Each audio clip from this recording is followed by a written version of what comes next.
ভালো করে লক্ষ্য করে এই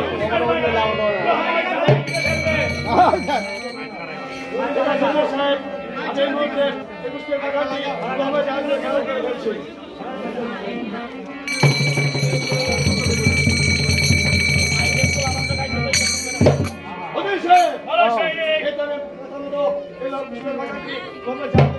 আরেকটি কাজ করবে সৈনিক, ভালো করে লক্ষ্য করে দেখবে এই পুষ্পের বাগানে একটি এতিমখানা প্রবেশ করেছে নাকি একটি গালখানা প্রবেশ। ঠিক আছে ওজি সাহেব, তবে আমি তাই করছি। ভালো ওজি সাহেব, দেখতে পেয়েছি। কি দেখতে পেয়েছ? ওই যে একটা রানী আমার দিকে সাইকেল খেলে আসতেছে। সৈনিক, হ্যাঁ ওজি সাহেব, তাহলে তুমি এদিকে অগ্রসর হয়ে দেখো। ঠিক আছে ওজি